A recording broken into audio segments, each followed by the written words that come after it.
妖族山脉中血兽众多，危险重重，而这血雾圣地，则位于妖族山脉的深处。此次我们有血爪青鹰的协助，不但省去了数倍时间，更是免去了无数的麻烦。诸位，接下来血爪青鹰的飞行会尽量靠近地面，这样一来，就算是遇到危险，也有降落的机会。都坐稳了。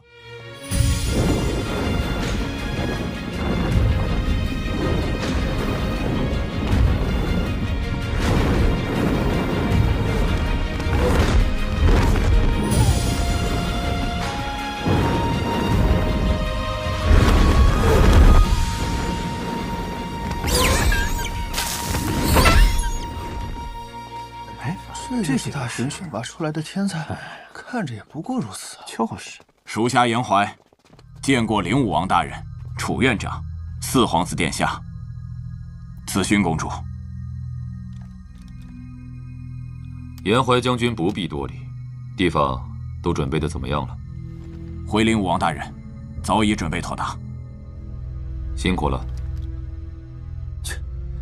这几位就是我大玄国进入血雾圣地的天才。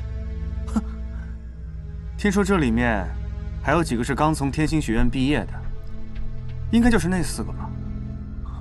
陛下未免也太不公平了。凭什么他们能进入血雾圣地啊？也不知道陛下是怎么想的。省省吧，谁让咱们没有背景呢？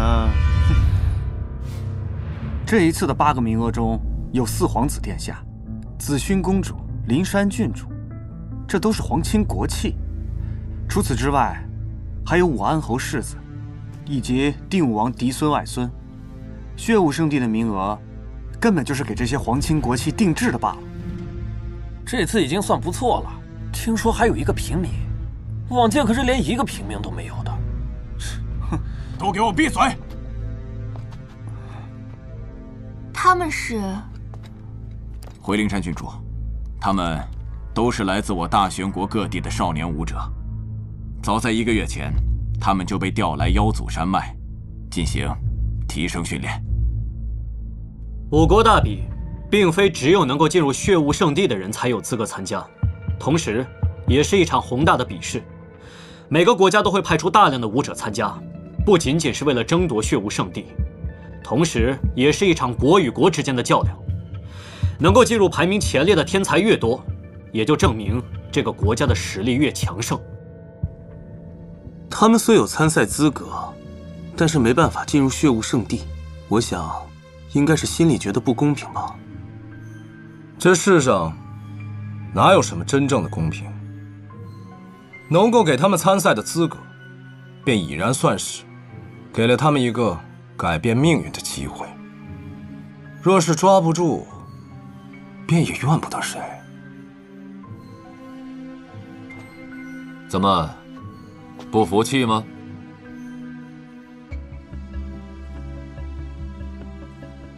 刚才不是还一个个都叫嚣得很厉害，怎么现在都不说话了？难道我大玄国的天才都是孬种？灵武王大人，我们不是孬种，我们就是不服气。为什么所有的机会都要让给这些权贵，就不能给我们平民一个机会吗？如果给我们一个机会，我们一定会让你知道，我们并不比他们差。对，我要挑战他，不比他差，我也要挑战他。普通人。据我所知，你们中绝大多数人都来自我大玄国各地，在你们的家乡，即便不是官宦子弟，也绝非是普通人。哼，修炼武学需要大量的资源，能在20岁出头便修炼到地级中期，甚至后期，就算身份不如我等，也绝非只是普通百姓。不过，既然你们提出了这样的要求，我萧战自然也不能无视。这样吧，你们当中有谁觉得自己能够战胜他们的，只管站出来。只要你们赢了，我便做主，将他们血灵池的资格让与你们。如何？这可是千载难逢的机会啊！我们要不要试试？只要战胜他们，就能获得进入血雾圣地的资格。这不是真的吗？我堂堂灵武王岂会言而无信？我要挑战！不，居然被这宗强抢先了！该死！我之前居然在发愣。以宗强地级中期这样的修为夺得一个名额，简直轻而易举啊！说吧，你要挑战谁？他。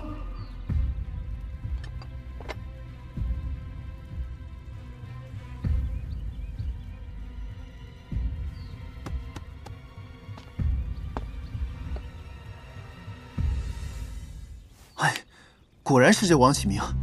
这一届的4名学员，灵山郡主是康王爷的爱女，李清风是武安侯世子，秦晨则是定武王的外孙。唯有这王启明没有任何背景，是挑战的绝佳人选。王启明，那你就上去吧。是。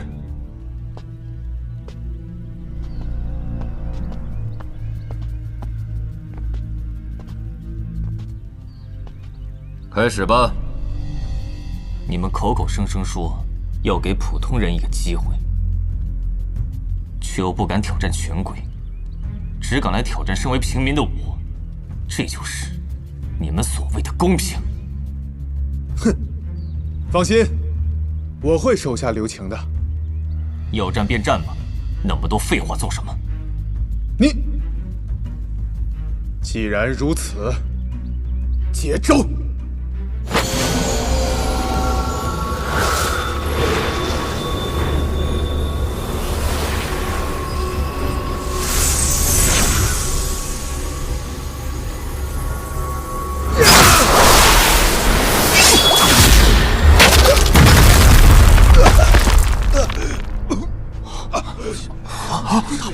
这功力之源太强了，太强了，这怎么办？这么厉害！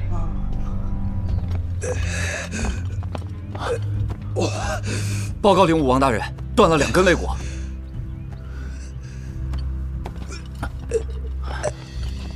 刚才那是刀意，此人竟然已经领悟了刀意。刀意是天级强者都未必能领悟的绝技，代表一名刀客在刀法的领悟上已经到了登峰造极的地步。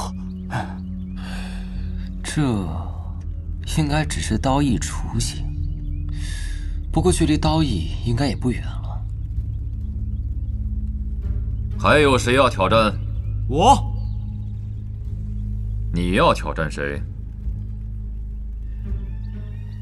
他。我。啊！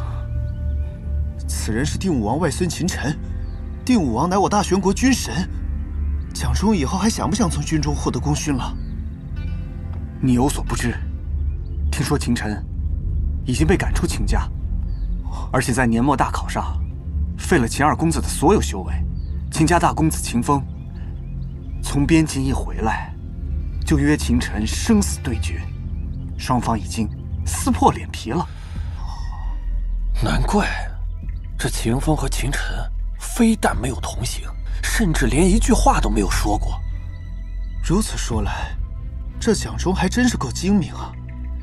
赢了秦晨，等于帮秦风出气，日后对他仕途反而有利无害。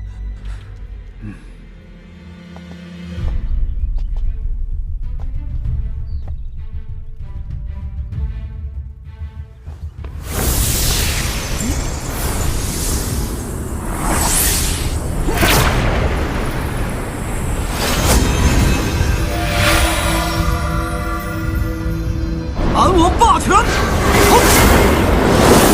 ，4重的蛮王霸权，难怪这家伙如此自信。不过，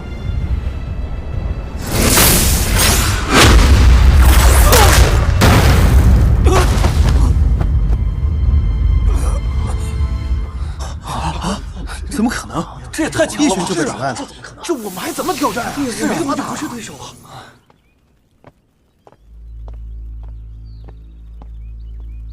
好强的实力啊！看来这一届天星学院的学员，个个都是身手不凡呐。还有谁要继续挑战的？连蒋忠都被一拳击败，那我们上去更没戏了。没有人挑战便好。你们都是我大玄国的少年英才，应该好好想想，如何在五国大比中存活下来，而不是自己人争斗不休。这五国大比，难道还有伤亡？自然，每一届五国大比，都有至少1成的人在出师中陨落，重伤的更是有5成。上届大比，我们大玄国共有116名年轻武者参赛，仅出世便殒命了17人，重伤了39人，最后只有19人进入了擂台赛。如今的五国虽然并未爆发战争，但各国之间的冲突不断。就我们和昭国而言，每年在边境都会发生冲突，就此而死去的将士成千乃至上万，并且五国大比并不只有5国，还有一些周围的小国和宗门，如鬼仙派、凌天宗等，这等于是一场西北势力的划分。根据五国大比的结果，每一届各国之间的利益关系都会发生变动。原以为所谓的五国大比，仅仅只是血雾圣地的争夺，没有想到这其中隐藏的寓意竟如此之多。时间也耽误了不少了，严怀带路。是。诸位，请随我来。没想到这五国大比竟然如此残酷，哎，真是没想到。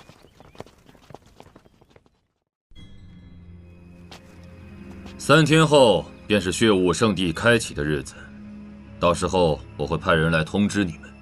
这3天你们就住在这里，好好休息调养。哦，2个人一个区域。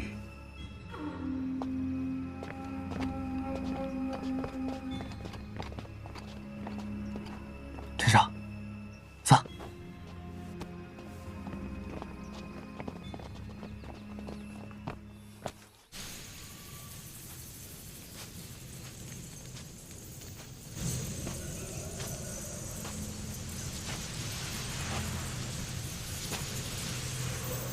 这里有人吗？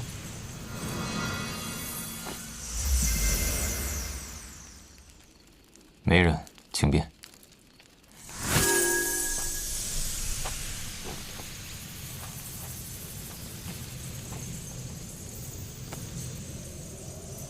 连修炼都抱着刀，哼，真是个倒痴。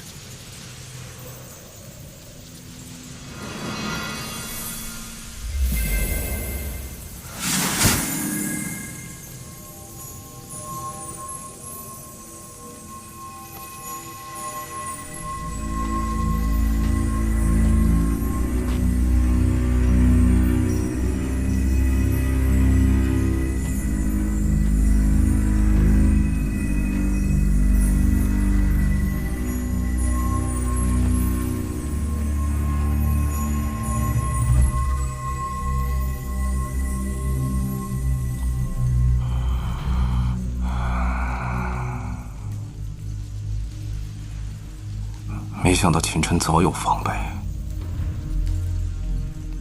就只能等到后面再找机会了。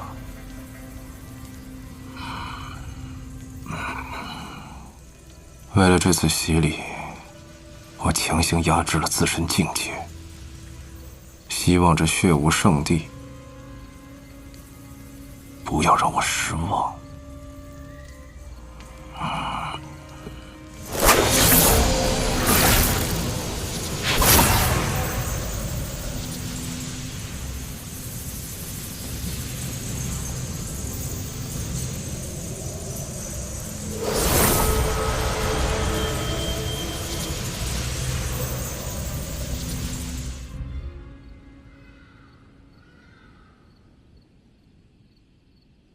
魔族为祸，五域大乱。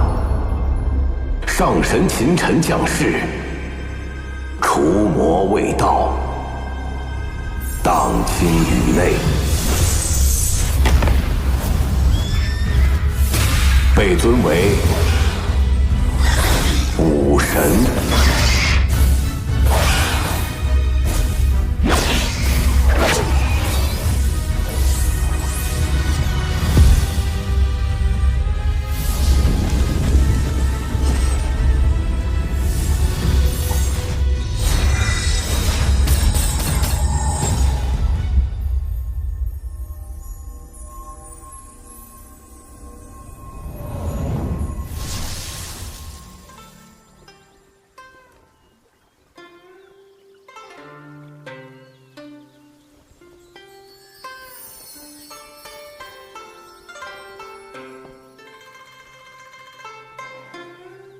皎皎明月与君语，潺潺流年与君同。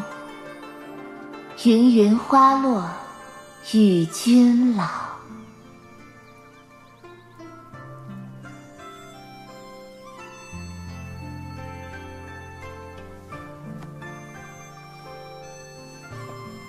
陈哥哥，希儿，你说这天道究竟是什么？日月与卿，朝为日，暮为月，卿为朝朝暮暮。我只想与陈哥哥相伴一生，哪管这天道是什么？天道是天之恩惠，想让我们在这天道轮回之中感受芸芸众生。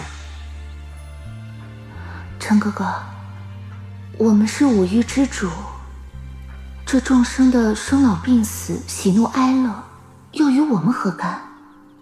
希儿，你不懂。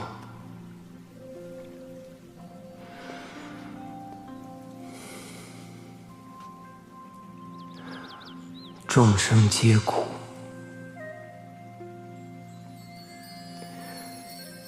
就犹如这花瓣一样，只为了绽放的刹那，便会消散如烟。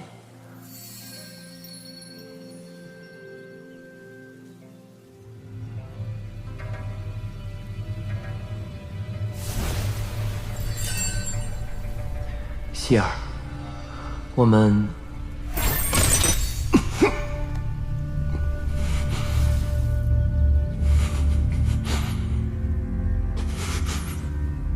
希儿，你陈哥哥，别怪我。为什么？为什么？你难道不知道为什么吗？你根本就不懂我。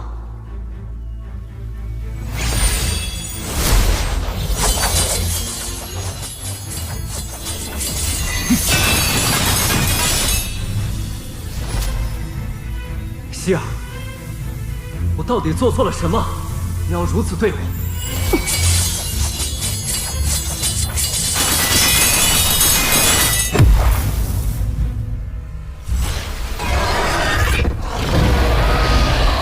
少羽，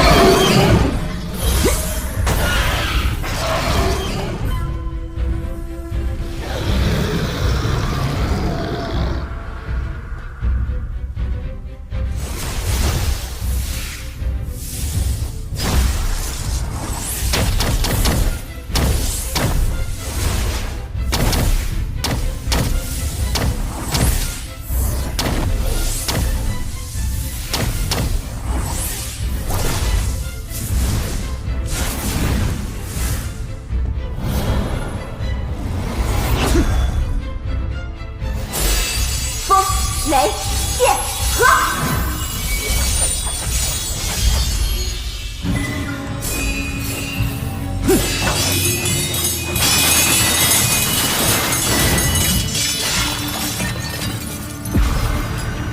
奸臣，看我的星河绝印！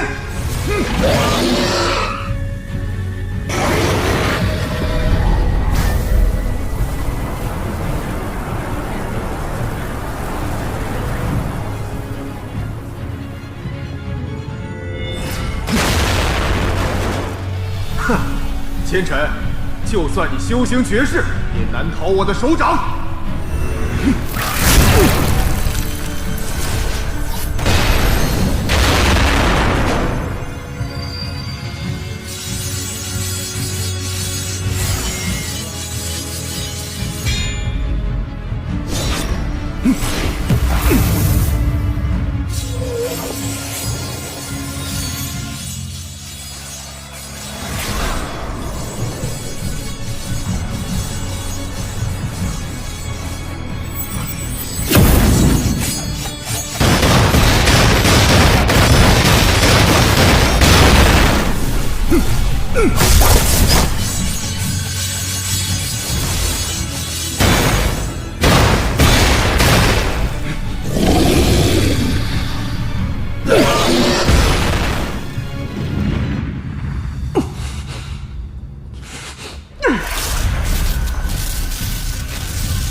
清晨，你中了天绝之毒，一身神通十不存一。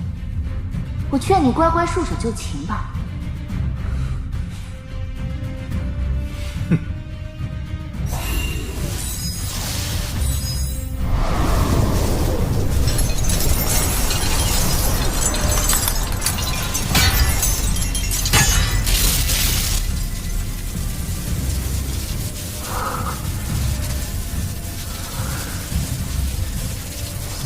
困住我，没那么容易。天魂剑术，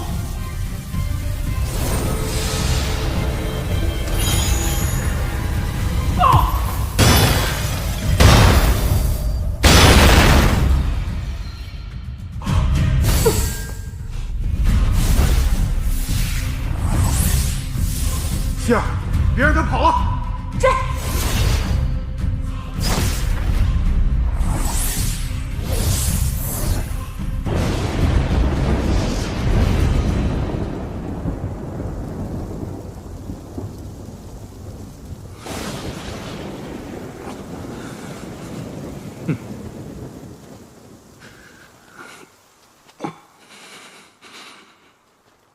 前尘，无论你怎么逃，也逃不出我们的手掌心。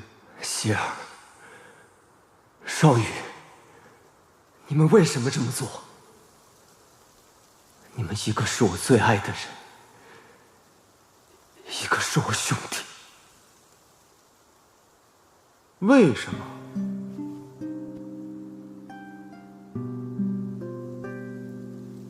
清晨，在你出现之前，我和少羽便是两情相悦。之所以愿意和你朝朝暮暮，不过是为了利用你。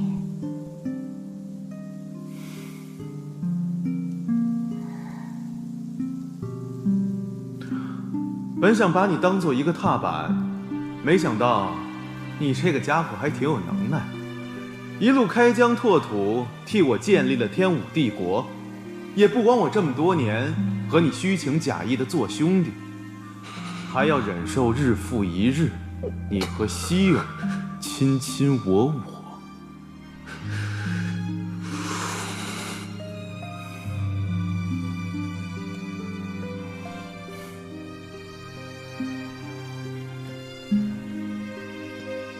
和你相处只会让我感到厌恶。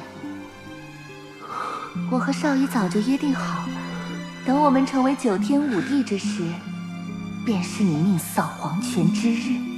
届时，我就能名正言顺回到他身边。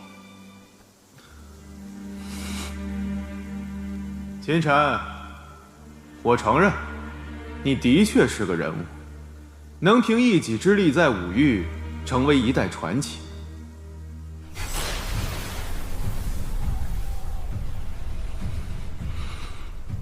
很可惜，今日你就要命丧于此，成为我开国的祭品。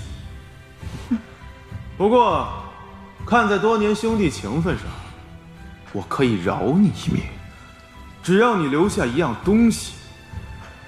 你们已经夺走了我的一切，我已经没有什么可以给你们的了。你闭关多日不出，想必一定是在研究从神禁之地带出来的那件神器。只要你留下它，我可以留你一条命。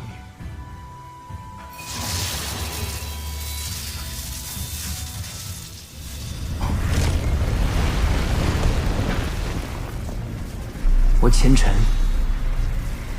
看破了天机，却没看透人心。我追逐了半生，都在与天命抗争，没想到会落到今天这步田地。少羽，你还是不懂我。我前尘贪生，却从不怕死。小心！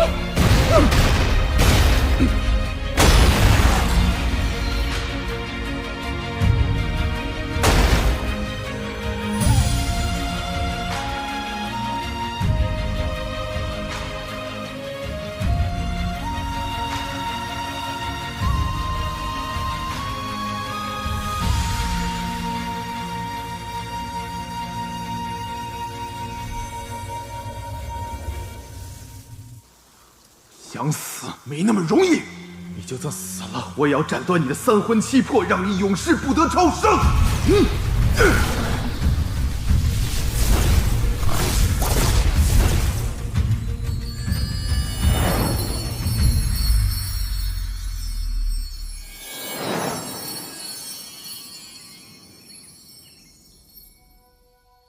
陈儿。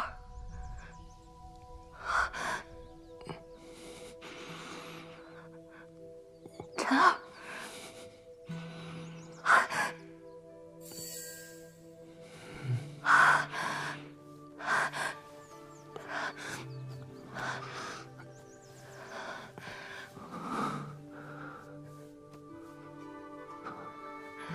我这是……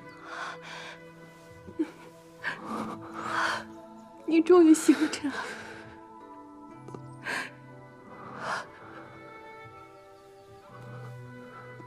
我这是在哪儿？娘亲还以为你永远都醒不过来了。娘，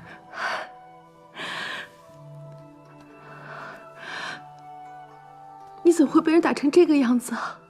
听学院的人说，你和文夏公子诀都是真的吗？他怎会对你下此毒手？这不是存心要我孩儿的命吗？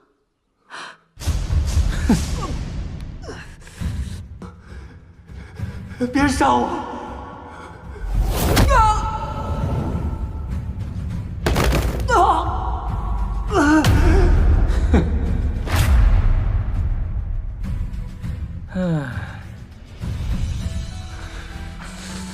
陈儿，你怎么了？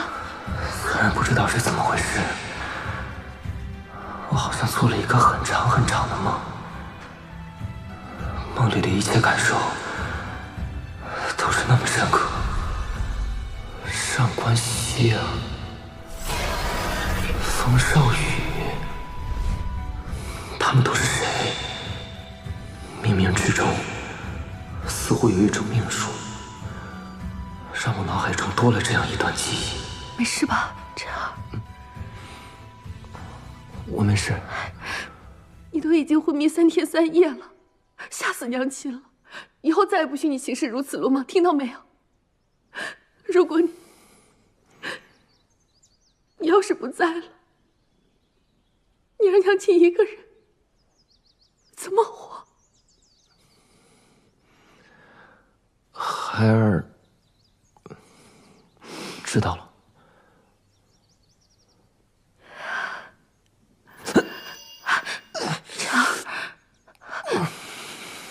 晨儿，你没事吧？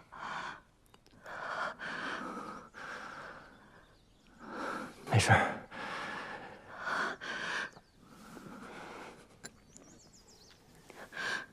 快喝下这汤药，补补身子。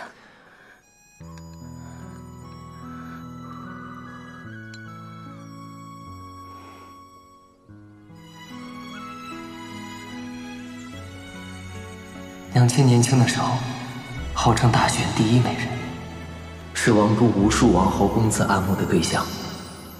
提亲的媒人带着礼物踏破了门槛，甚至于当今圣上听说娘亲的美貌，都有意纳她为妃。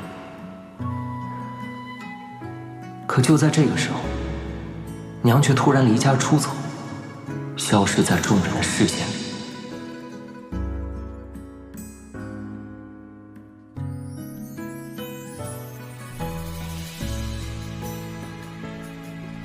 3年后，娘才回到秦府，怀里还带着一个婴儿。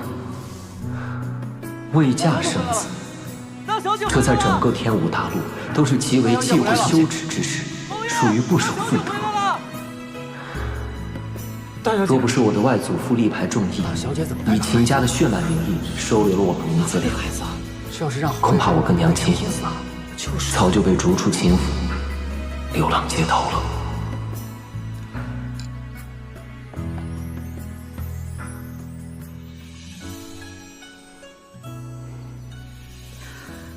晨儿，虽然这一次你没有觉醒血脉，但是不要紧，以后还有机会。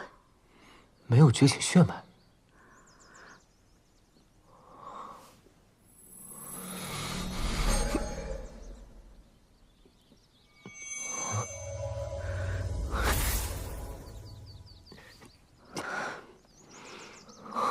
哪怕你成为不了一名强者，也没有关系。娘会一直保护你的。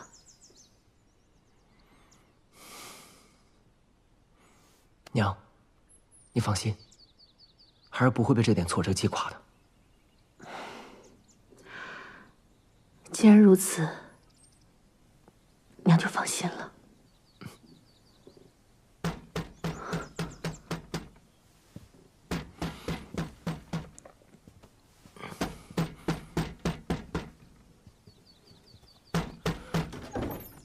大小姐，开个门还这么慢吞吞的。胭脂，晨儿刚醒，身体还很虚弱，你不要惊到她。哎呦，原来陈少爷醒了，那可真是恭喜了。你来干什么？陈少爷就别自作多情了，我可不是来找你的。大小姐，你和我们夫人的约定应该没有忘记吧？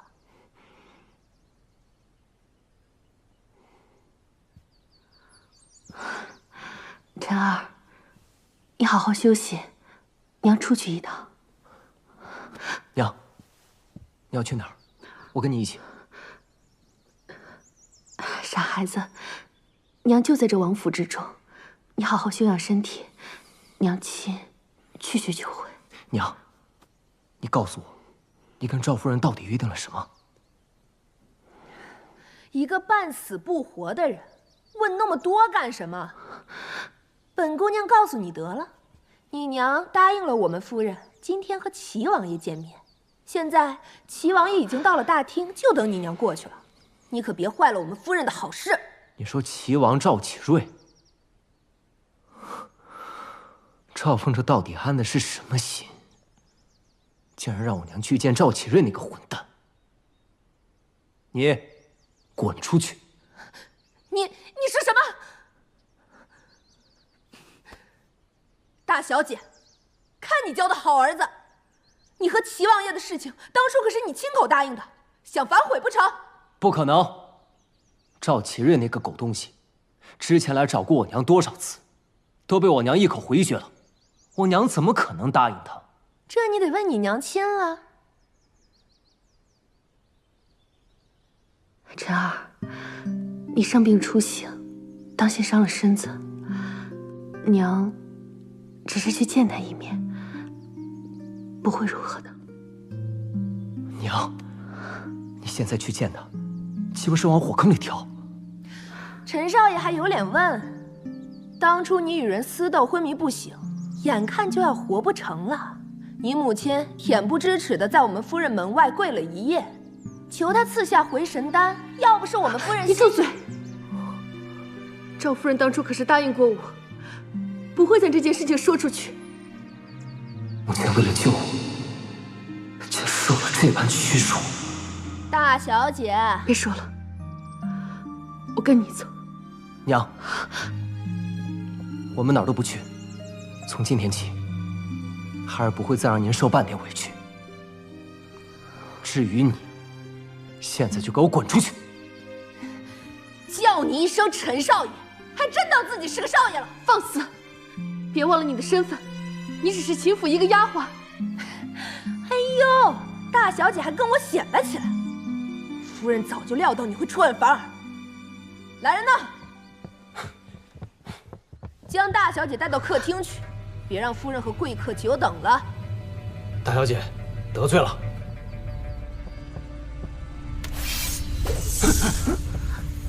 谁敢动我娘？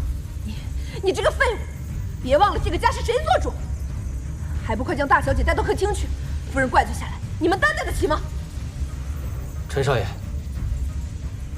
是赵夫人让我们带她走的。倘若你执意阻拦的话，就休怪我们两个不客气了。不要命的话，可以试试，我看你们谁敢动我娘！你们这群狗仗人势的东西，信不信我按家规把你们流放3000里，一辈子翻不了身？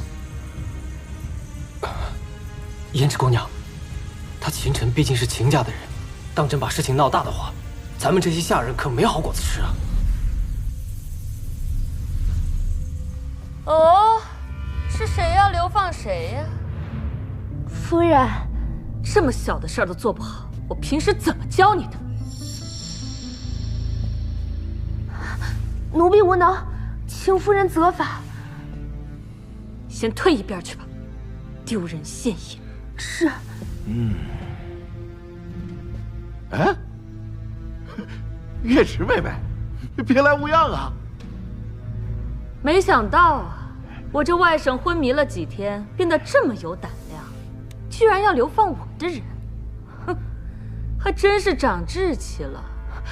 赵夫人，晨儿她还年少，只是一时冲动，口无遮拦，还请夫人不要同她计较。年少，身为秦家子弟，不知勤学好进，却在学院与人私斗，还在这里大放厥词，欺辱下人，违反秦家家规，该当何罪啊？晨儿她并非有意。该当何罪的人，应该是你吧？你，哼！你身为秦家主母，却纵容下人随意欺辱秦家子弟，这就是你所谓的秦家家规。你和王都声名狼藉、为人不耻的淫徒来往，这就是你所谓的妇德。哎，这我今日是特意来看月池妹妹的，你怎么连本王爷给骂了？你胡说什么呢？齐王爷乃我家王兄。说的没错，这个赵夫人祖上与王氏也有些渊源，称我一声王兄也不算僭越呀。我可没说你就是那个淫徒吧？既然你已经说出来了，那我就直说了吧。即使身为兄妹，私下幽会，也的确有违伦常之举了。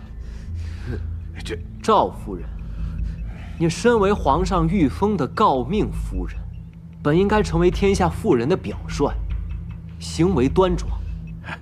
此事若传出去，秦家还如何在大玄国立足啊？你简直胡言乱语！来人，给我拿下他！谁敢动我晨儿？大小姐，抱歉了。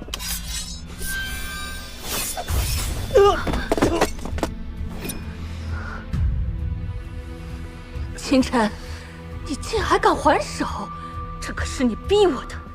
来人呐，家法伺候，以儆效尤。大胆，还不快把剑放下！放下！晨儿不要！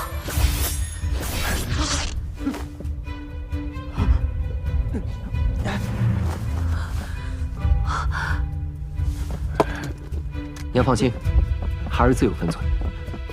我警告你，不要太过分了。我看过分的是你啊，少妇。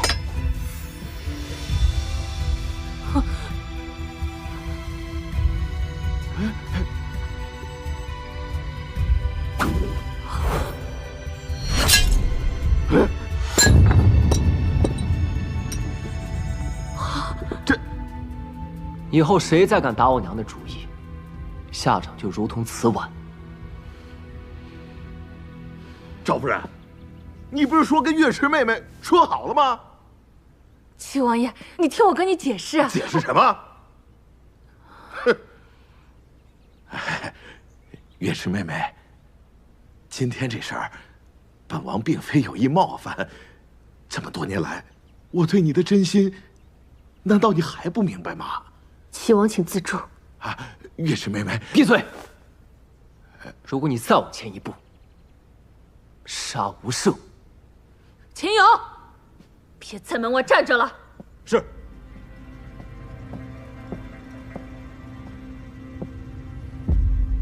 把他给我就地正法。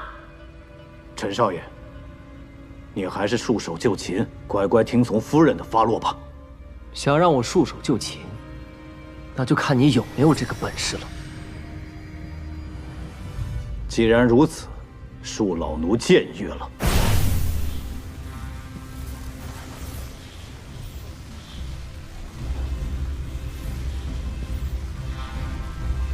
哼！都给我住手！侯爷，侯爷，侯爷，你来的正好。今天这小畜生简直反了天了，不仅打伤了护卫，还弄伤了齐王爷。够了！你还嫌闹得不够吗？这可不是我要闹，是这个小混蛋。他是你外甥，他要是混蛋，我们秦家是什么？你身为秦家主母的仪容呢？秦王爷，我秦家管教不严，让你见笑了。你还有脸说？你看看，我现在成什么样子了？你秦家子弟都敢对本王动手了！哼！月池妹妹，让你受惊了，你没事吧？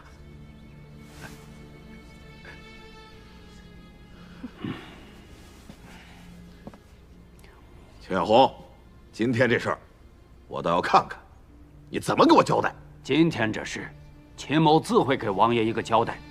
不过王爷今天到毕府来看舍妹，这事儿传出去不太好吧？秦某府中还有要事要处理，就不留王爷了。秦远红，你好大的威风啊你！今天这事儿，咱们没完！哼！不送。王爷，还有你们，该干什么就都干什么去。是。是。走。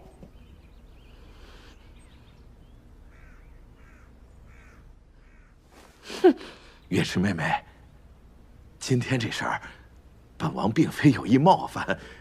这么多年来，我对你的真心，难道你还不明白吗？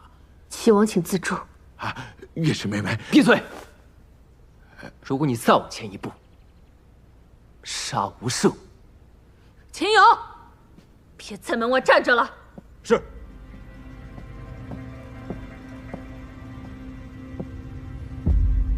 把他给我就地正法！陈少爷，你还是束手就擒，乖乖听从夫人的发落吧。想让我束手就擒，那就看你有没有这个本事了。既然如此，恕老奴僭越了。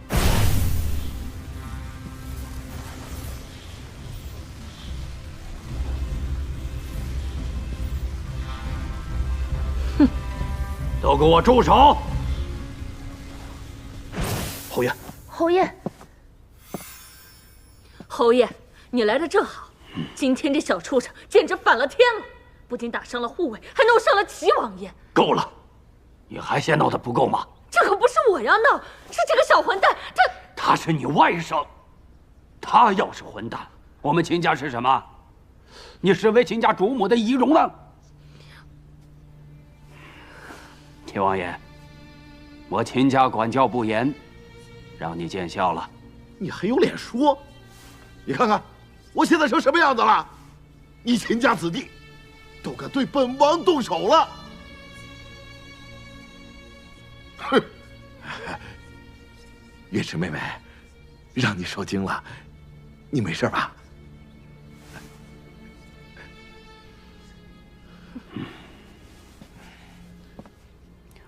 秦远红，今天这事儿，我倒要看看，你怎么给我交代。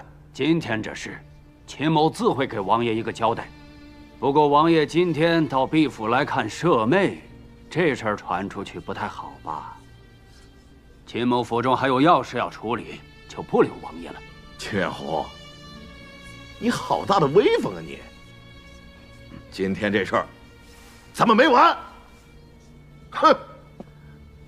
不送。王爷，还有你们，该干什么就都干什么去。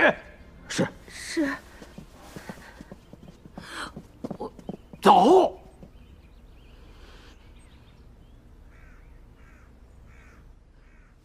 哼。秦晨，长出息了，都敢动手伤人了。刀剑无眼，快收起来！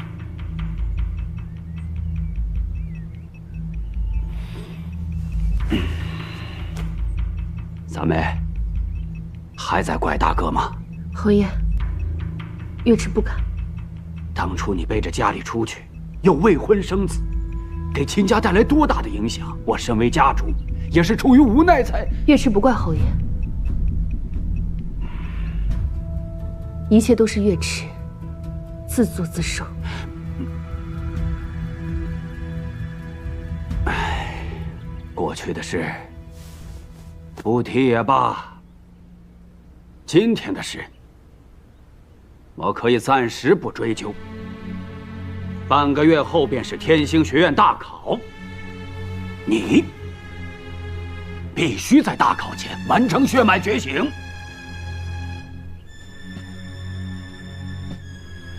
好让王都的达官贵人们都知道，我秦家的子弟个个都是人中龙凤，而不是废物。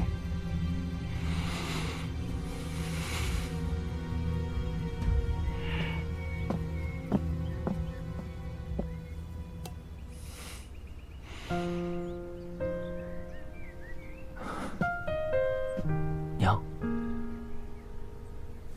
娘，没事吧？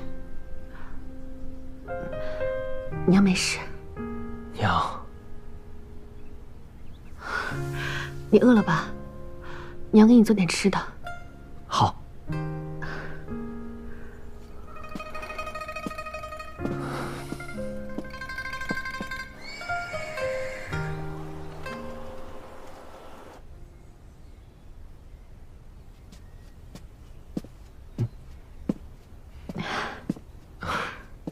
晨儿，快吃吧。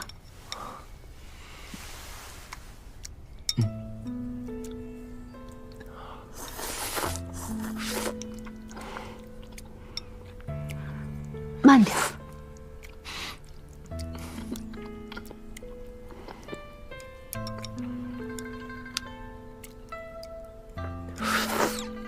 晨儿，你舅舅官拜中郎将，封安平侯。他是一个极其铁石心肠之人。这一次，他没有罚你，不是他的行事风格。娘是想说，他今天表面上放了孩儿，但其实是等孩儿通不过学院大考，到时候更有理由一并处置孩儿。我的晨儿懂事了。娘，你放心，孩儿一定会觉醒血脉，然后通过学院大考的。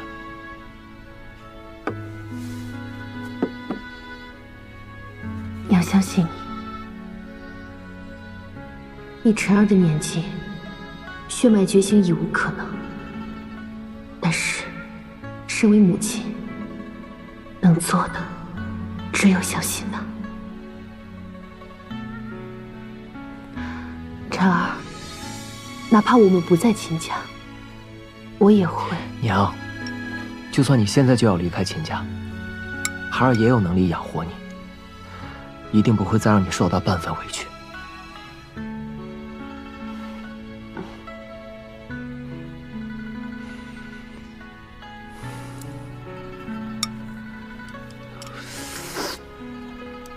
晨儿，你的修为怎会？孩儿在睡梦中修为好像有了些提升。睡梦？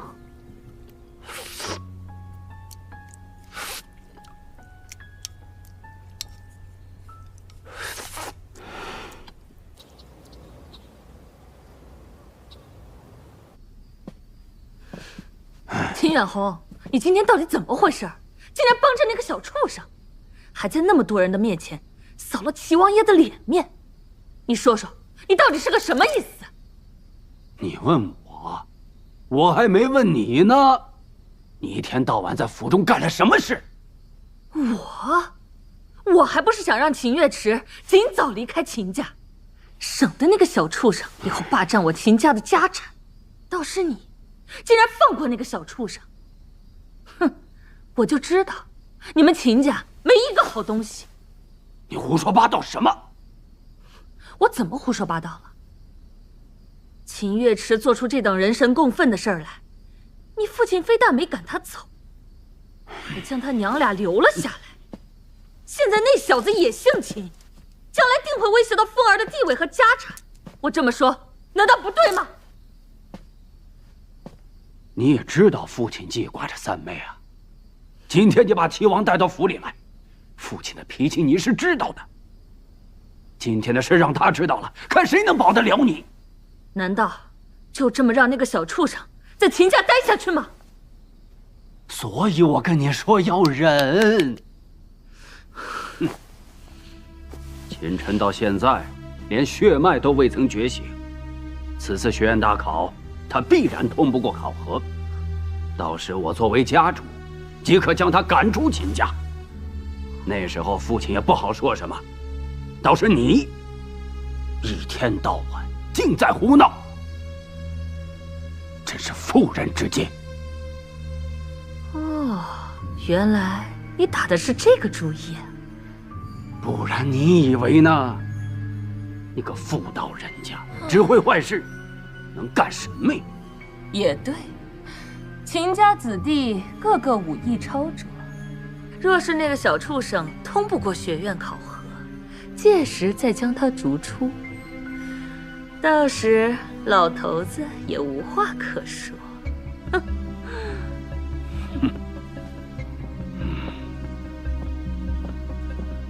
秦晨，我看你还能蹦跶多久？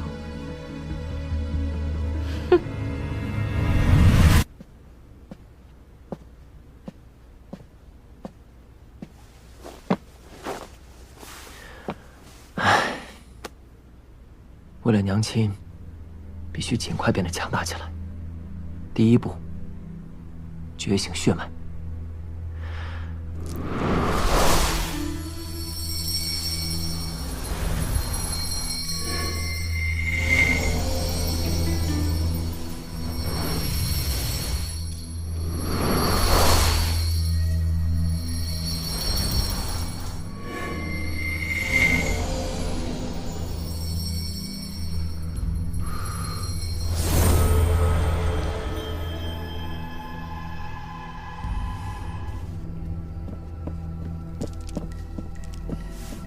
夫人，那小子一直待在屋里，并未出去。属下要不要继续派人盯着？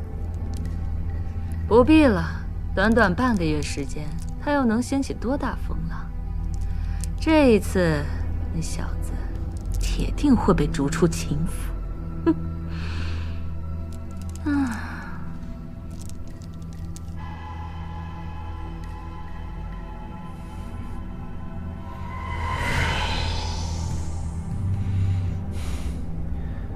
无法觉醒血脉，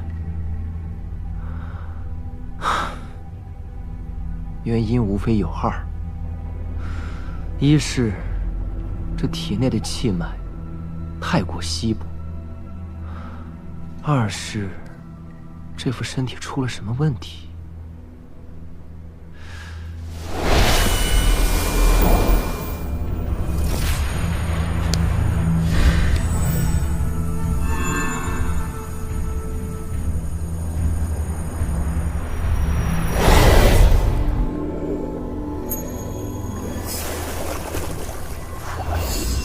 这是我在神境之地得到的一把神秘古剑，传说是从天界流传下来的。你整日闭关不出，一定是在研究从神境之地带回来的神器吧？只要你留下它，我可以留你一条命。风少宇和上官希儿想要得到的，便是此物。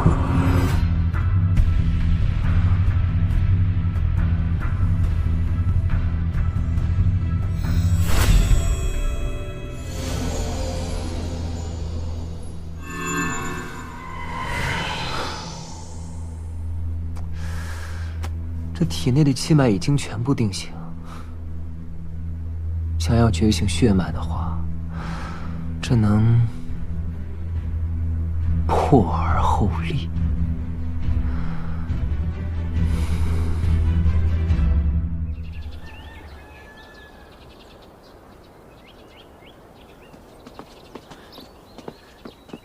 陈二，娘，我出去一下，去就回。注意安全。哦。 可不要再惹是生非啊！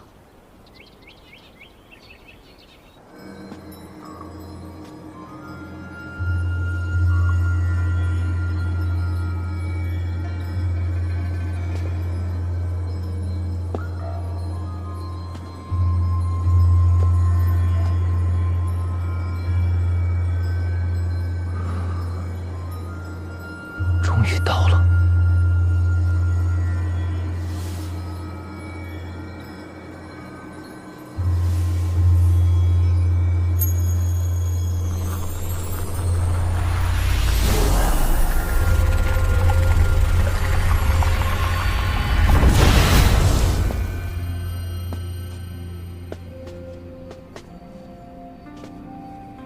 炼制天脉神针的材料十分珍惜，就是不知道这气殿里有没有。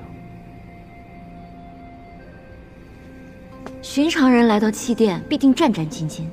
此人年纪轻轻，气势不凡，想必定不是寻常人家的公子。这位公子，欢迎来到气殿，请问有什么可以帮您？我想购买几种炼器的材料，不知道你这里有没有啊？公子说笑了，连气殿都没有的炼器材料，您就是翻遍整个大玄国，也未必找得出来。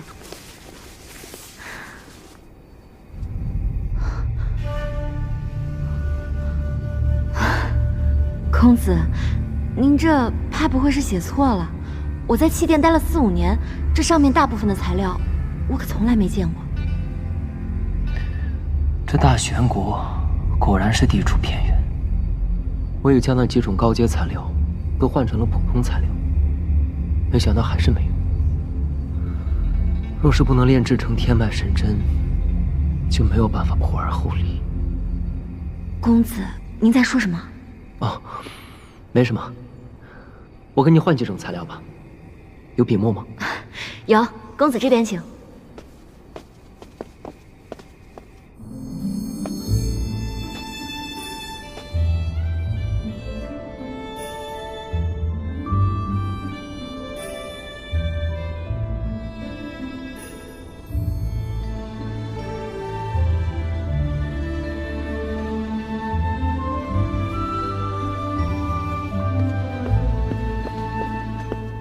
灵山郡主，郡主，郡主，灵山见过勤奋公子。郡主啊，你此次前来祭奠，所为何事啊？家父让我来拜见梁羽大师。正好，我也有要事要找梁羽大师，不如我们一同前往。行。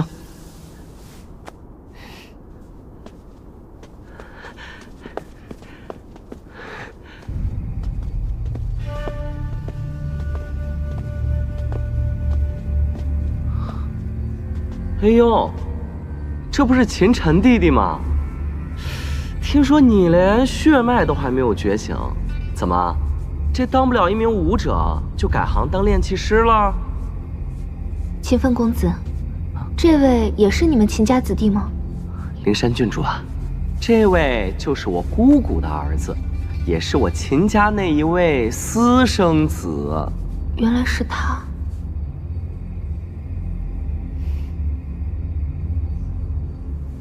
秦晨，这里可是祭奠啊，不是你该来的地方。这几种材料你有吗？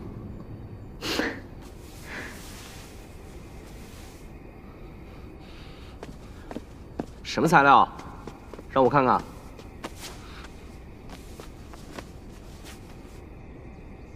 黑曜冥石，这东西价值1000金，你也买得起啊？还有这些都是些什么乱七八糟的？你也知道黑曜冥石啊？我为什么不能知道？今天就让你开开眼。这是我父亲花了38000枚银币，从通天阁拍卖行买下来的，想找梁羽大师为我炼制一把宝兵，睁大你的眼睛，好好看看。秦晨，你连血脉都没有觉醒，出来肆意招摇，简直丢我们秦家的脸！你现在这语气，还真是越来越像你母亲了。你居然敢这么跟我说话！勤奋公子，请住手！两位公子，这里是祭奠，严禁私斗，否则不管什么缘由，都会严厉处罚。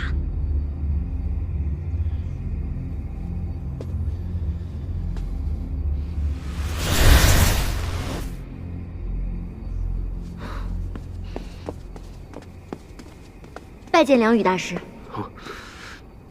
今天算你走运。拜见梁羽大师。炼器师，在下勤奋，安平侯次子，想请梁羽大师用黑曜冥石为在下炼制一柄宝兵。你想炼制什么？一柄3尺利剑。黑曜冥石乃顶级炼器材料，只需一点点便可。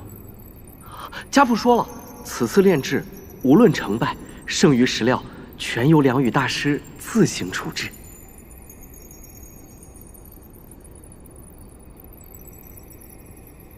好，我答应了。多谢梁羽大师。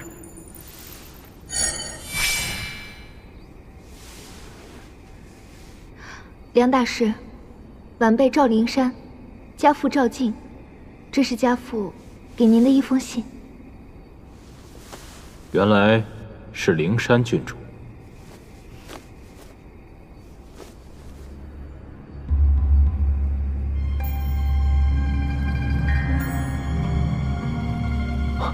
这难道是？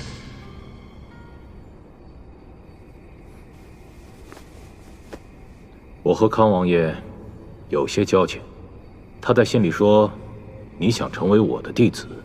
是，晚辈想成为一名炼器师。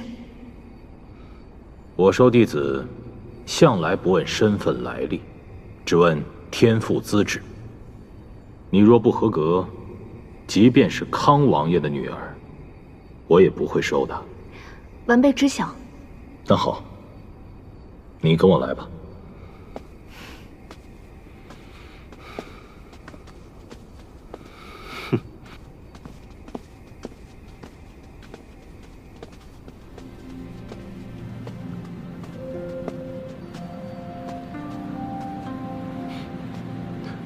你跟过来干什么？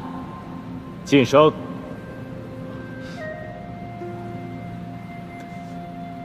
你习武已久，武道天资方面已经足够了，只要过了灵力测试这一关，我便答应收你为徒。现在，将你的灵力输入到这根石柱中。是。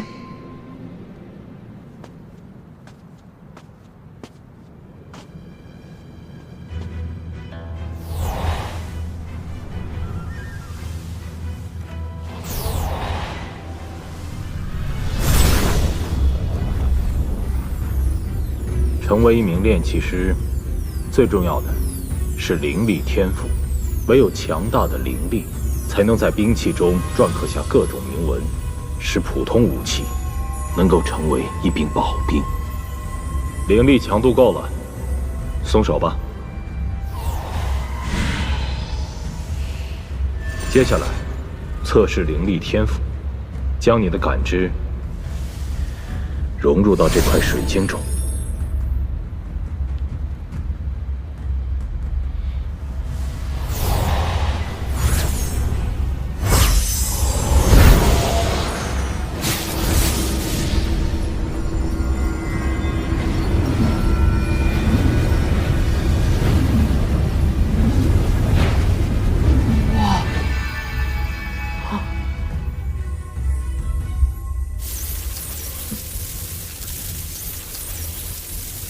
还算不错。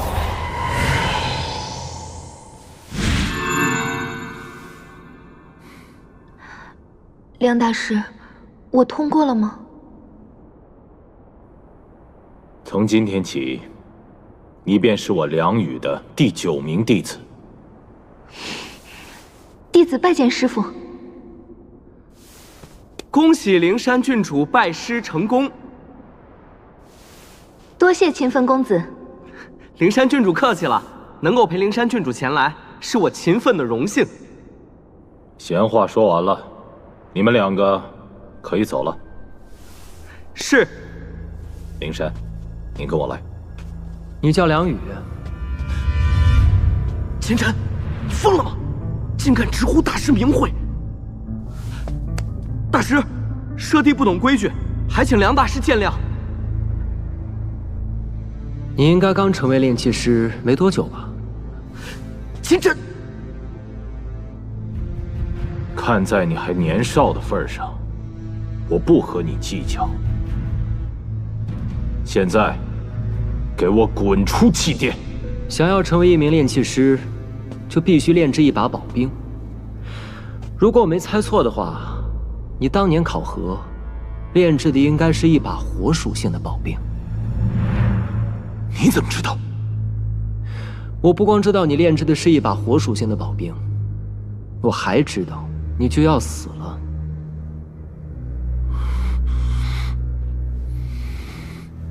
秦晨，你再胡说八道，小心回去我禀告父亲，将你和你娘逐出我们秦府。梁大师，还请不要动怒，我们现在就走。现在想走，晚了。梁宇，只有我能解你的毒。如果我是你的话，绝对不会出手。你从何处知道我中毒的事？你运动真气的时候，天门、中枢2穴，是不是会感到不适？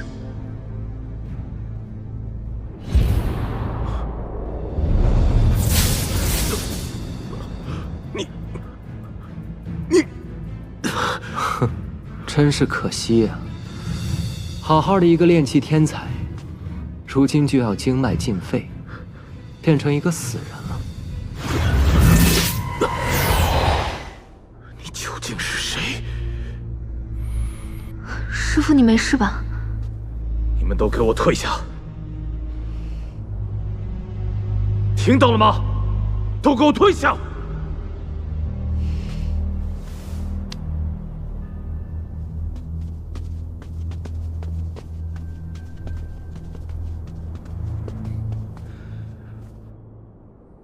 刚才说的究竟是什么意思？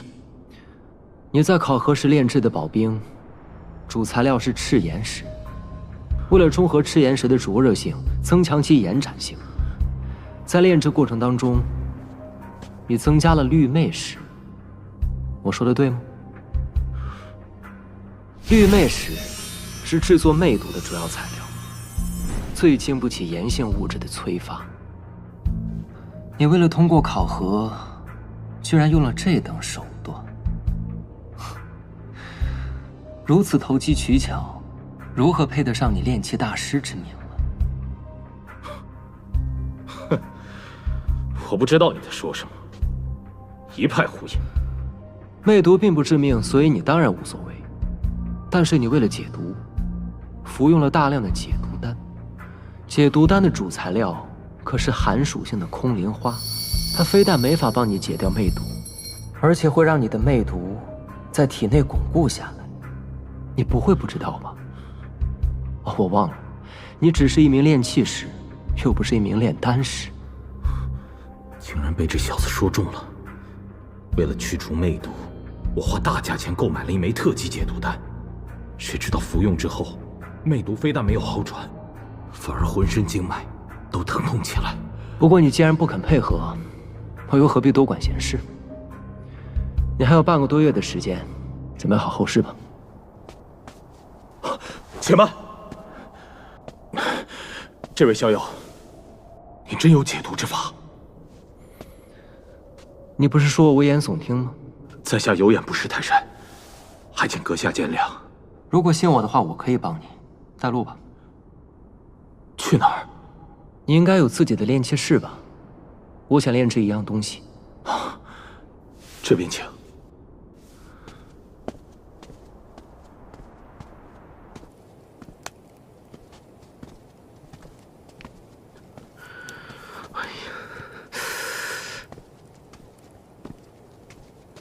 啊！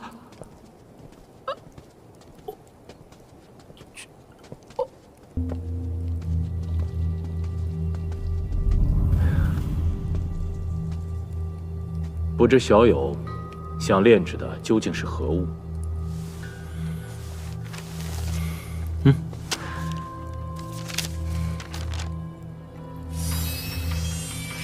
小友是从何处获得这张图纸的？这你就不用管了，只管帮我炼制即可。墨迹还未干，莫非是什么传世之作的临本？不，即便是临本，光是这娴熟的笔法，也一定是出自大师之手。这精细程度令人惊叹，毫无瑕疵可言。你还要看多久啊？这神针的精妙程度远超想象，至少要炼器宗师才能炼制，我恐怕无能为力。这些你都不用担心，我会指导你炼制。你？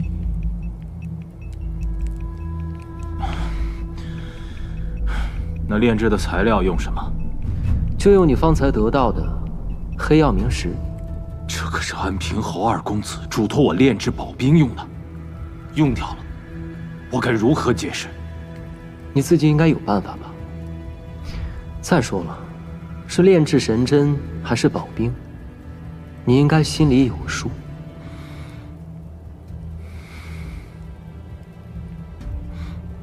我要如何才能相信你？宜沉不宜急，运气的时候避开鸠尾穴。不出多时，经脉的疼痛会全部消除。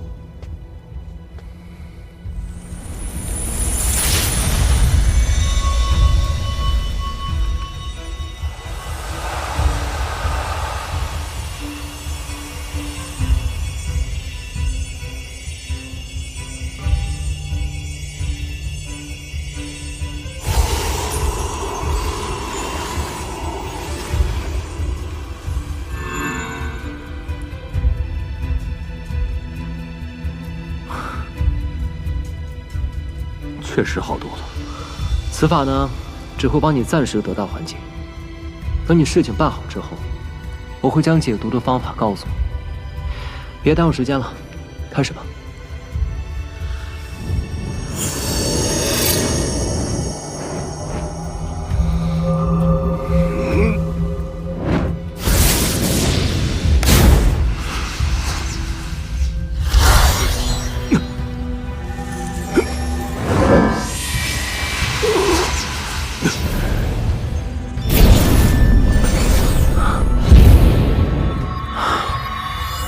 实在是太慢了，也在黑曜冥石上撒一些石华粉。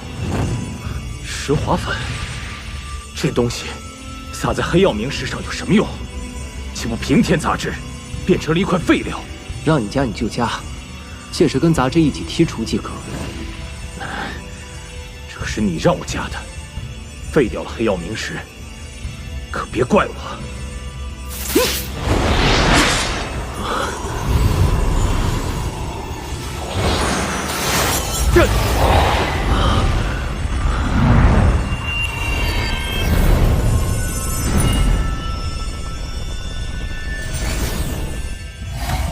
愣着干什么？剔除杂质。